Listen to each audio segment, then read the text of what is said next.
మహర్షి ఎటువంటి వారో చెప్తున్నారు. మొదట ఏదో నారదుడు వచ్చారు, వాల్మీకి అడిగారు, అది కాదు ఆ శ్లోకం. మీరు ఆ శ్లోకాన్ని చాలా జాగ్రత్తగా గమనించాలి. ఎటువంటి నారదుడు ఎటువంటి వాల్మీకి మహర్షి ఆశ్రమానికి వచ్చారట? తపస్వాధ్యాయ నిరతం తపస్వి వాగ్విదాం వరం నారదం పరిపప్రచ్చర్ వాల్మీకిర్ మునిపుంగవం. ఈ శ్లోకం నేను చెప్పే ముందు మీతో ఒక మాట నేను మనవి చెయ్యాలి. వాల్మీకి మహర్షి ఆశ్రమానికి నారదుడు వచ్చి సంక్షేప రామాయణం చెప్పిన తరువాత కదా రామాయణం ప్రచారంలోకి వచ్చింది. వాల్మీకి మహర్షి ఆశ్రమానికి నారద మహర్షి వచ్చిన తరువాత రామాయణాన్ని ఎవరికి నేర్పారు? ఆయన రచన చేసి మొట్టమొదట ఎవరికి నేర్పి ఉండాలి? ప్రవాహము అంటే ఎవరి ద్వారానో వెళ్ళాలి కదా. అది మొట్టమొదట లోకంలో దాన్ని ప్రచారం ఎవరితో ప్రారంభమైంది? వాల్మీకి రామాయణ రచన చేసి ఎవరికి నేర్పారు? వాల్మీకి రామాయణ రచన చెయ్యగానే నేర్పిన మొట్టమొదటి శిష్యులు లవకుశులు. లవకుశులకి మొట్టమొదట రామాయణం నేర్పుంటే సీతమ్మ వాల్మీకి ఆశ్రమంలో ఉందా లేదా? ఉంది. వాల్మీకి ఆశ్రమంలోకి సీతమ్మ వచ్చి లవకుశులు పెద్దవాళ్ళై గురువుగారి దగ్గర శ్రీరామాయణాన్ని ఉపదేశం పొందడానికి యోగ్యమైనంత వయస్సు వచ్చేసిన తరువాత నారద మహర్షి వచ్చారు. వచ్చి సంక్షేప రామాయణం చెప్పారు. అప్పటి వరకు రామాయణం లేదు లోకంలో, అంతే. ఎందుకంటే తర్వాత కదా వాల్మీకి రచించారు సంక్షేప రామాయణం విన్నాక. కాబట్టి ఇప్పుడు రామాయణ కథ ఏ స్థాయిలో ఉంది, ఏ స్థితి దగ్గర ఉంది? రామాయణ రచన మొదలయ్యేప్పటికే రామాయణం పూర్తయిపోయే స్థితిలో ఉంది. రామాయణం పూర్తయిపోయే స్థితిలో రామాయణ రచన ప్రారంభమైంది. ఇది మీరు గమనించాలి. రామచంద్రమూర్తి పుట్టక ముందు రామాయణాన్ని రచించలేదు వాల్మీకి. రామచంద్రమూర్తి పట్టాభిషేకాత్ పూర్వం రామాయణ రచన జరగలేదు. రామాయణ రచన ఎప్పుడు జరిగినట్టు? రామచంద్రమూర్తి పట్టాభిషేకం చేసుకుని సీతమ్మ తల్లిని అడవులలో విడిచిపెట్టి అడవులలో ఉన్న సీతమ్మని వాల్మీకి మహర్షి తన కుటీరానికి తీసుకెళ్లి లవకుశులు జన్మించి వాళ్ళు పెరిగి పెద్దవాళ్ళై యోగ్యులై విద్యాభ్యాసం చేసి సంగీత విద్యలో మంచి నిష్ణాతులై వాల్మీకి మహర్షి రచించిన రామాయణాన్ని బోధ చేస్తే నేర్చుకుని లోకంలో ప్రచారం చెయ్యగలిగినంత వయస్సు వాళ్ళు వచ్చిన తరువాత నారద మహర్షి వచ్చారు అక్కడికి. అలా ఎందుకు జరగాలి అంటే, వచ్చినటువంటి మహానుభావుడు రామచంద్రమూర్తిగా వచ్చాడు, మనుష్యుడిగా నడిచి చూపించేశాడు. అప్పటికే 11,000 సంవత్సరాలు ఇంచుమించు పూర్తయిపోతున్నాయి. జరిగిన కథ జరిగిపోయింది. జరిగిన కథ జరిగిపోయిన తర్వాత ఇప్పుడు వచ్చాడు నారదుడు. ఇప్పుడు జరిగిపోయిన కథలో అడుగు తీసి అడుగు వేస్తే ధర్మం. రామాయణంలో అడుగు తీసి అడుగేస్తే ఎంత కథ చెప్పాలండి నారదుడు వాల్మీకి మహర్షికి? రాముడు పుట్టుక ముందు దగ్గర నుంచి చాలా కష్టపడి రాముడు ఇలా మాట్లాడాడు, రాముడు అలా మాట్లాడాడు, సీతమ్మ రాముడి దగ్గరికి ఇలా వెళ్ళింది, దశరథ మహారాజు గారి దగ్గరికి రాముడు ఇలా వెళ్ళాడు, రాముడు కౌసల్య దగ్గరికి ఇలా వెళ్ళాడు, రావణుడితో ఇలా మాట్లాడాడు, ఇవన్నీ నారదుడు చెప్పాలి. నారదుడు ఎలా చెప్పగలడు? చెప్పగలడు. సర్వజ్ఞుడు, మహానుభావుడు, గురుస్వరూపం కాబట్టి చెప్పగలడు. కానీ అలా చెప్తూ వెడితే రామాయణం ఎవరు చెప్పినట్టు అవుతుంది? నారదుడు చెప్పింది వాల్మీకి రాసింది అవుతుంది. మరి వాల్మీకి రామాయణ రచన చేశారని మనం ఎలా చెప్తున్నాం? ఒకటే కారణం, సంక్షేప రామాయణమే నారదుడు చెప్పాడు. కేవలం ఒక 100 శ్లోకాల దగ్గరలో రామకథని ఒక్కసారి అలా చిన్న మాల కింద అల్లి చెప్పి వెళ్ళిపోయాడంతే.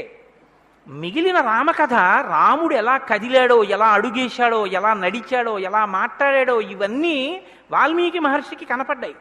ఎప్పుడు? అయిపోయాక కదండి. రాముడు పుట్టేశాక, రాముడు మాట్లాడాక, రాముడి పెళ్ళైపోయాక, రాముడు యుద్ధం చేశాక, రాముడు అప్పుడు సీతమ్మతో అంతఃపురంలో ఇలా మాట్లాడాడని వాల్మీకి తెలిసింది. ఎలా తెలిసింది?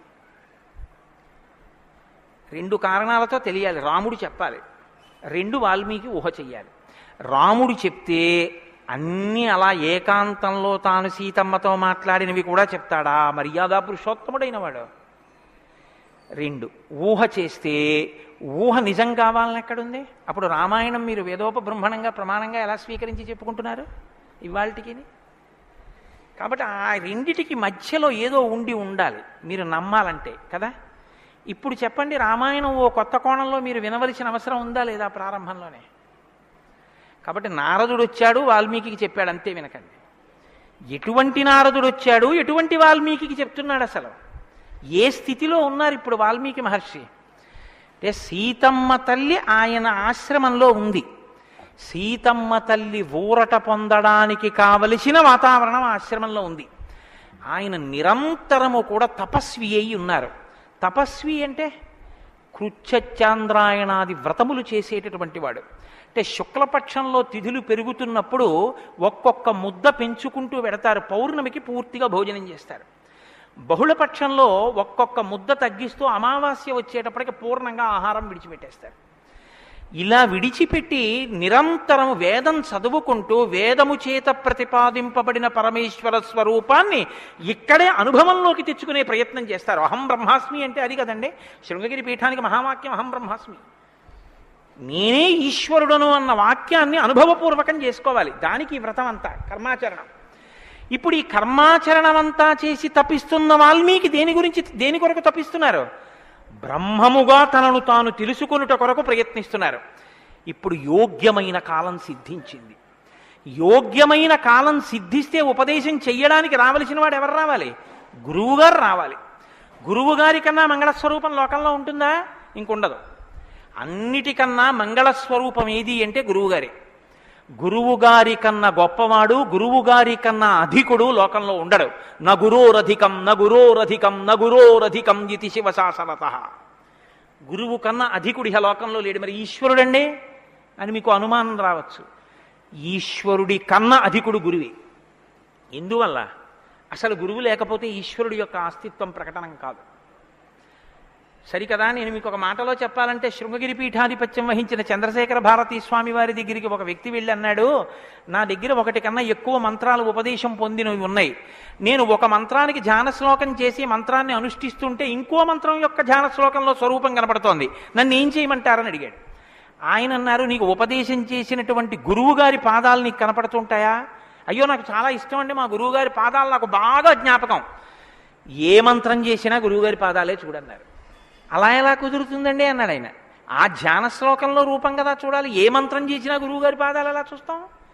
ఏ గురుర్ బ్రహ్మ గురుర్ విష్ణు గురుర్దేవో మహేశ్వర, గురువే బ్రహ్మ గురువే విష్ణువు గురువే మహేశ్వరుడు. ఇక గురువుగారి పాదాలే ఆ దేవతలన్నీ. కాబట్టి గురువుగారి పాదాలు చూస్తూ నువ్వు ఏ మంత్రం చెప్పినా ఆ మంత్రం సిద్ధిస్తుంది. అయినప్పుడు ఇప్పుడు గురుదర్శనమే మంగళకరమైనటువంటి దర్శనం. నారదుని యొక్క దర్శనం, నారదుని యొక్క పేరెత్తడం కన్నా గొప్పతనం ఇంకోట్లేదు. కాబట్టి ఇప్పుడు రామాయణ ప్రారంభం దేనితో ప్రారంభమైంది? గురువుగారి దర్శనంతో ప్రారంభమైంది. నారద మహర్షి దర్శనం గురువు యొక్క దర్శనం. ఎవరికి? వాల్మీకి. రామాయణాన్ని నమ్ముకున్న జాతికి ప్రతినిధి. మనకే దర్శనంతో ప్రారంభమైంది? జగద్గురు దర్శనంతో మనకి ప్రారంభమైంది. కాబట్టి ఇప్పుడు ఎవరొచ్చారు? ఆ వచ్చినటువంటి వ్యక్తి సామాన్యమైనటువంటి వ్యక్తి రాలేదు. నారదుడు ఆ వచ్చినటువంటి వారు మహానుభావుడై తపస్వాధ్యాయ నిరతం, నిరంతరము తపస్సు చేసేటటువంటి వారు. మీతో మాట మనవి చేశాను. తపస్సు అంటే ఈ వ్రతమును ఆచరిస్తూ నిత్య నైమిత్తిక కర్మలను వైక్లభ్యం లేకుండా అనుష్ఠించేటటువంటి వారు. నిత్యకర్మ అని ఒకటి ఉంటుంది, అది ఎప్పుడూ మానడానికి వీల్లేదు. సంధ్యావందనం ఉంది, ఎప్పుడూ మానకూడదు, ఎప్పుడూ చేయవలసిందే. నైమిత్తిక కర్మ ఉంది, ఒక్కొక్క తిథి నాడు ఒక్కొక్కటి చెయ్యవలసి ఉంటుంది. శ్రీరామ నవమి వచ్చిందనుకోండి, ఏం చెయ్యాలి? శ్రీరామనవమి నాడు ఉదయం నుంచి రాత్రి వరకు శ్రీరామ జయరామ జయ జయరామ అన్న 13 అక్షరాల మంత్రాన్ని రాత్రి వరకు చేసి, రాత్రి ప్రదక్షిణం చేసి, ఉపవాసం చేసి, మరునాడు ఉదయం ఎక్కడ మీరు ఈ మంత్రం చేశారో అక్కడికి వచ్చిన తరువాత శ్రీరామ పట్టాభిషేక సర్గ, శ్రీరామావతార సర్గ, ఈ 2 సర్గలు పారాయణ చేయాలి. ఈ 2 పారాయణ చేసి, మొన్న శ్రీరామనవమి నాడు మేము కాకినాడలో అయ్యప్ప స్వామి దేవాలయంలో చేశాం. అవి ఈ 2 సర్గలు పారాయణ చేసి, తదనంతరం ముందు పేదలకి అన్నదానం నారాయణ సేవగా చేసి తరువాత తాను ఆహారం స్వీకరించాలి. అది శ్రీరామనవమి నాడు చేయవలసినటువంటి విధానం. దీన్ని నైమిత్తిక తిథి ఆచరణము అంటారు. ఒక్కొక్క తిథి ఒక్కొక్కలా చెయ్యాలి. నిత్యకర్మ చేస్తూ, నైమిత్తిక తిథులను చేస్తూ, కృచ్ఛచాంద్రాయణాది వ్రతములను చేస్తూ, ఎప్పుడూ వేదాన్ని అలా చదువుకుంటూ వేదము చెప్పినటువంటి హృదయాన్ని, వేదము చెప్పినటువంటి మంత్రములలో ఉన్న సారమును అవగతం చేసుకుని బ్రహ్మమును అనుభవంలోకి తెచ్చుకునేటటువంటి ప్రయత్నం చెయ్యడానికి ఉపకరణంగా ఈ శరీరాన్ని వాడుకుంటున్నవారు. ఎంత తేడా ఉందో మీరు గమనించండి. మనం ఏం చేస్తామంటే ఈ శరీరాన్ని పోషించి ఈ శరీరము వలన ఎన్ని సుఖములు పొందవచ్చో అన్ని సుఖములను పొందడానికి సాధనంగా దీన్ని వాడతాం. ఇది ఎందుకు అంటే దీంతో అబ్బో ఎన్ని రుచులు చూస్తాడో, దీనికి ఎన్ని స్పర్శ సుఖాలు ఇస్తాడో, దీంతో ఎన్ని వినకూడనివి వింటాడో, దీంతో ఎన్ని పీల్చకూడనివి పీలుస్తాడో. వాళ్ళేం చేస్తారంటే దీన్ని సాధనంగా చేసుకుని దీన్ని ఎలా వాడుకోవాలో అలా వాడుకుంటూ దీన్ని అడ్డు పెట్టుకుని దీని ద్వారా దేన్ని తెలుసుకున్న తర్వాత ఇది పడిపోయినా పర్వాలేదో అది తెలుసుకోవడానికి ఉపకరణంగా దీన్ని వాడుకుంటారు. ఏమిటో నువ్వు అలా అన్నావు కానీ ఆ మాట ఏం స్పష్టంగా లేదని మీరు అంటారు, నాకు తెలుసు. భగవాన్ రమణుల మాటల్లో చెప్తే మీకు స్పష్టంగా అర్థమవుతుంది. ఇప్పుడు నేను అన్న మాటకి తెలుసుకోవలసినది తెలుసుకునేంత వరకు దీన్ని ఉపకరణంగా వాడుకోవడం అంటే ఏమిటని అడిగారు రమణ మహర్షిని. ఆయన అన్నారు, భోజనం చేశాక విస్తర అవతల పారేయడం. విస్తరని ఏం చేస్తారండి?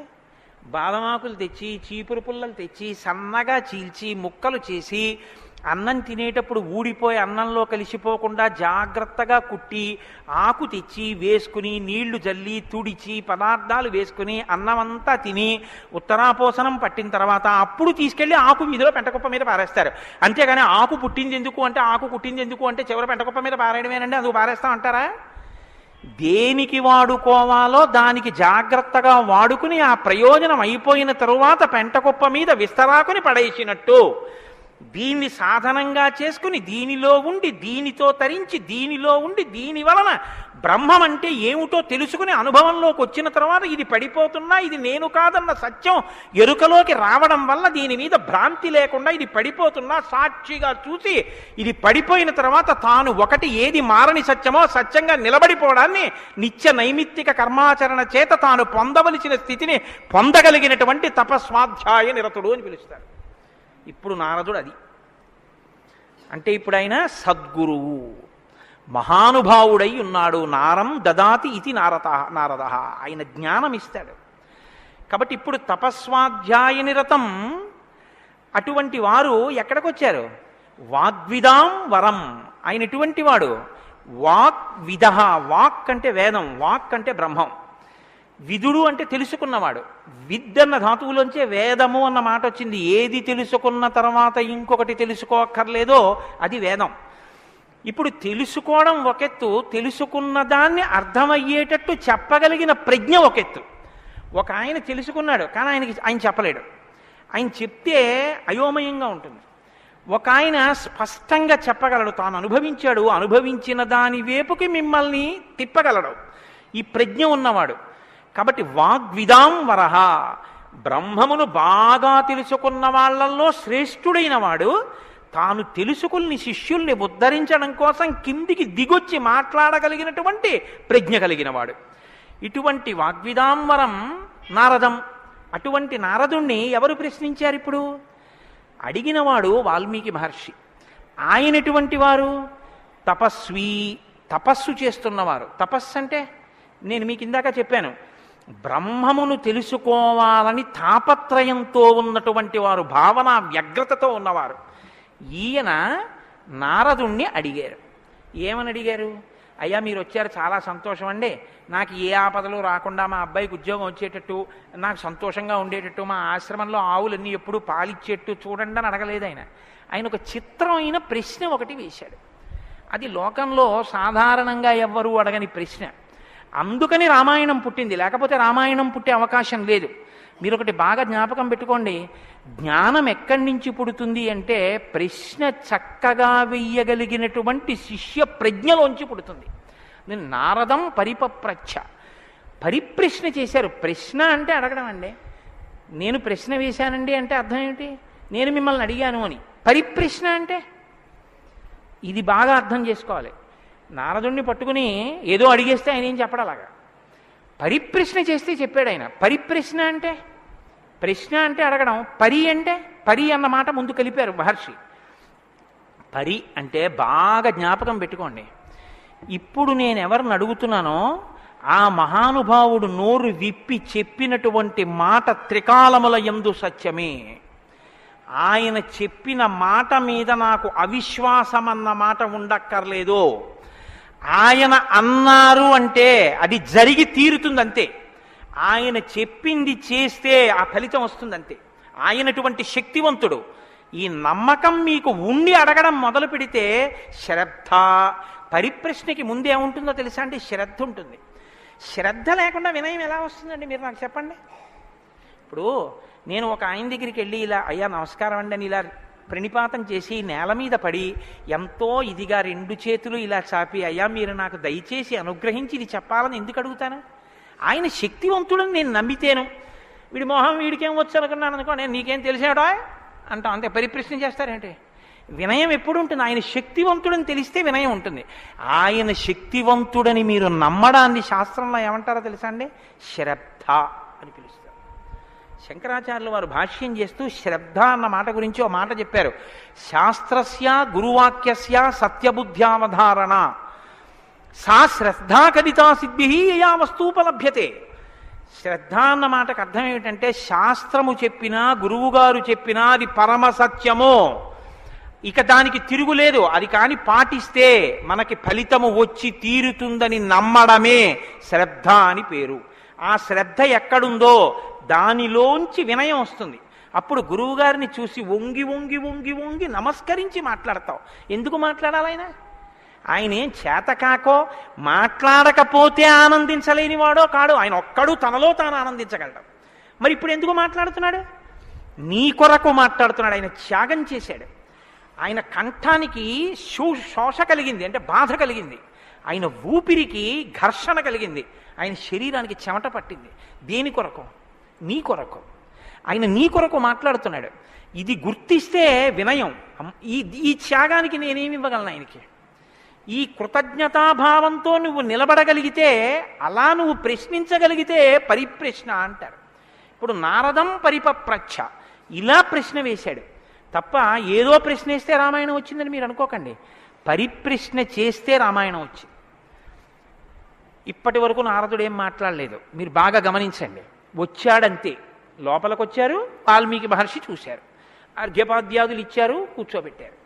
ఇప్పుడు పరిప్రశ్న చేస్తున్నారు. ఏ ప్రశ్న వేస్తే అసలు రామాయణం గురించి చెప్పారు ఆయన?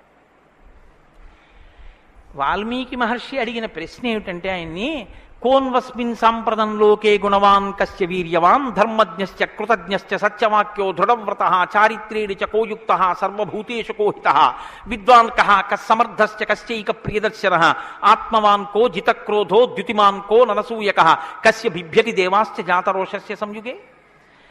16 గుణములు అడిగాడు ఆయన. ఈ 16 గుణములు పరిపూర్ణముగా ఉన్నటువంటి ఒక మానవుడు ఈ లోకంలో ఈ కాలంలో నేను ఉన్న రోజుల్లోనే, నేను ఇప్పుడు శరీరంతో తిరుగుతుండగా నా మాంసనేత్రంతో చూడడానికి వీలుగా ఎక్కడైనా ఎవరైనా ఉన్నారా అని అడిగాడు. అంటే అలాంటి వారే ఉన్నారు. ఆయన భార్యయే తన ఆశ్రమంలో ఉంది. ఇది తెలుసా వాల్మీకి? తెలియదని చెప్పవలసి ఉంటుంది. మరి ఇప్పుడు ఎందుకు వచ్చింది ఈ ప్రశ్న ఆయన నోటి వెంట? అమ్మవారు వచ్చింది కాబట్టి వచ్చింది. అమ్మవారు ఎందుకు వచ్చింది?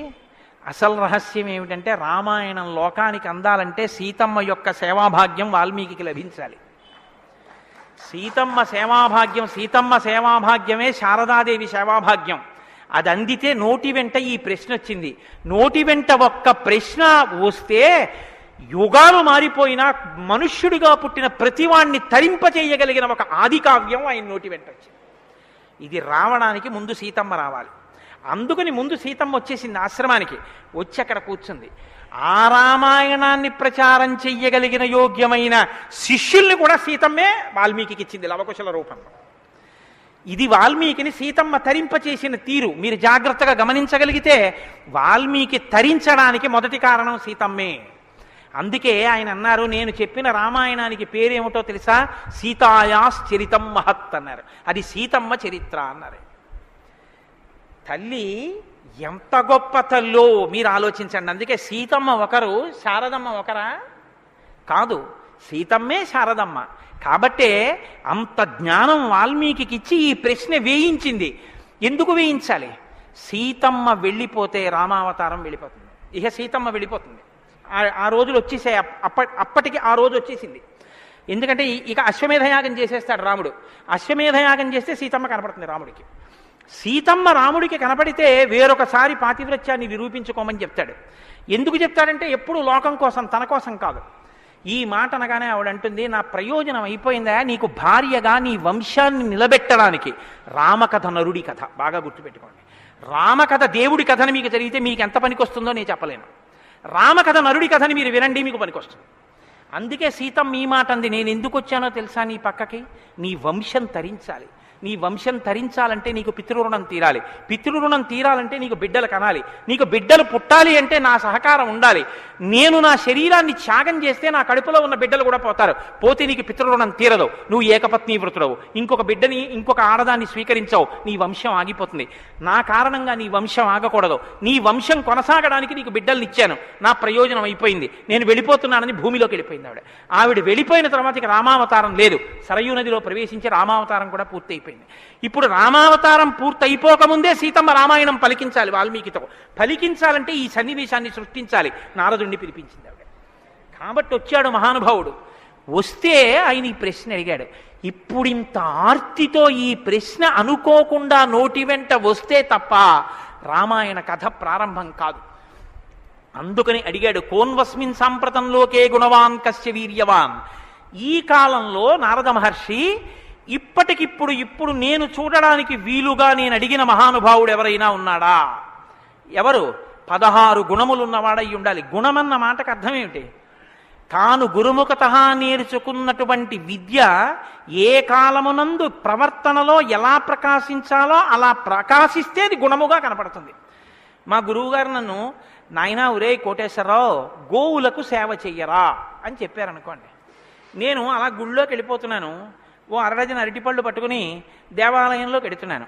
ఒక ఆవు నా వంక చూసి ఇలా ఇలా ఇలా ఇలా నోరు చాపింది. నేను ఆ ఆవుని దవడ మీద ఒక్క దెబ్బ కొట్టి గుళ్ళోకి వెళ్ళాను. మా గురువుగారు సంతోషించచ్చా? మా గురువుగారు చెప్పారు, రే పరాశక్తికి ఆవుకి తేడా లేదురా అని చెప్పారు. ఇప్పుడు నేనేం చెప్పాలి? నేను లోపలికి వెళ్ళి అర్చకుడికి ఇస్తే నివేదన చేస్తాడు.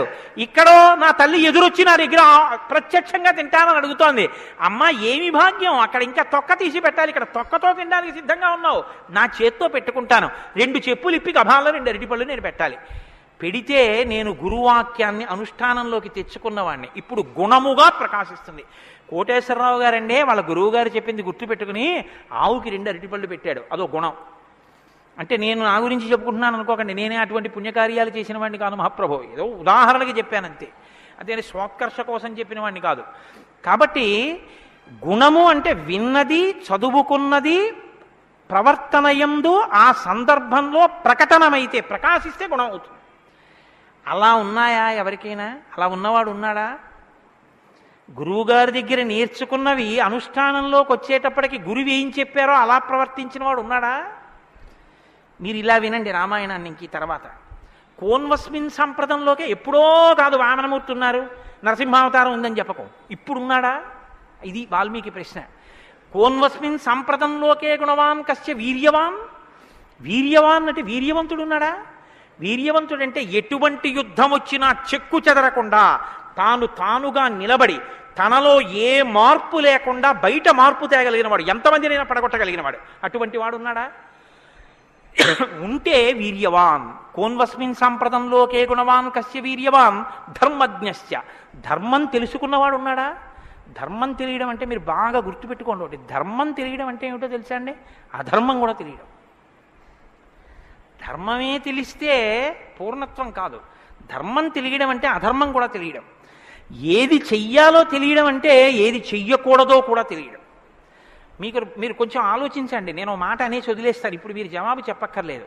చెయ్యమన్నది చెయ్యడం తేలిక, చెయ్యొద్దన్నది వదిలేయడం తేలిక. చెయ్యొద్దన్నది వదిలేయడమే చాలా కష్టం. మీరు చూడండి, నేను మంత్రం ఇస్తాను 11 మార్లు చెయ్యండి రోజు, ఒక్క మాట కూడా మీకు కోతి గుర్తు రాకూడదన్నాను అనుకోండి, అలా చేయగలరా? ఇది వద్దు అని ఏదంటామో అదే చేయబుద్ధి వేస్తుంది. దేవుడికి 2 అగరత్తులు పెట్టు అన్నాను అనుకోండి, భయానికో భక్తికో 2 అగరత్తులు వెలిగించేయడం తేలిక. వద్దన్నది చేయకుండా ఉన్నవాడు ప్రజ్ఞావంతుడు. వద్దన్నది చేయకుండా ఉండాలంటే అధర్మం తెలియాలి కదండి.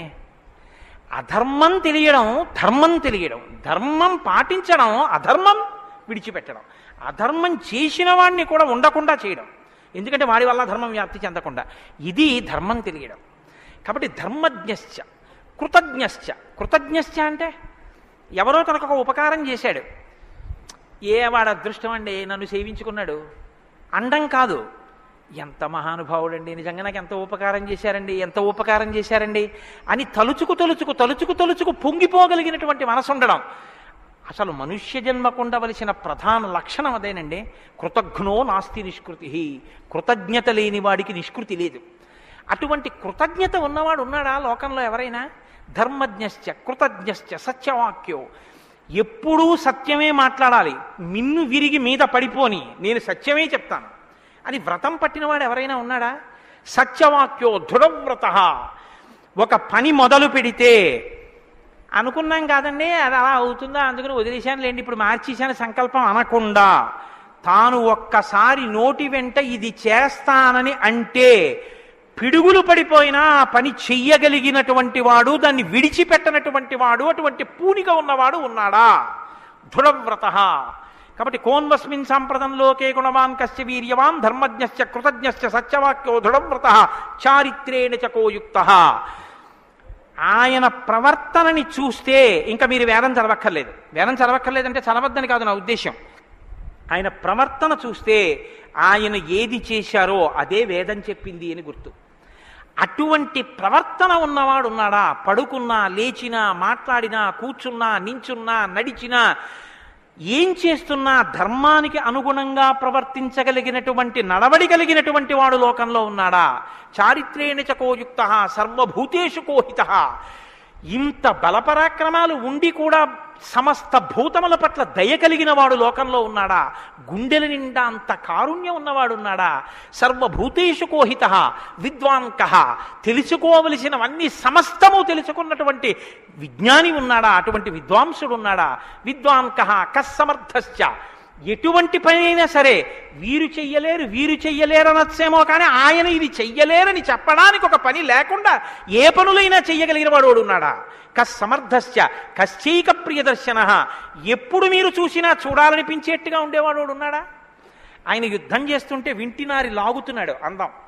ఆయన అడవిలో నడుస్తున్నాడు అందం. ఆయన కిరీటం పెట్టుకున్నాడు అందం.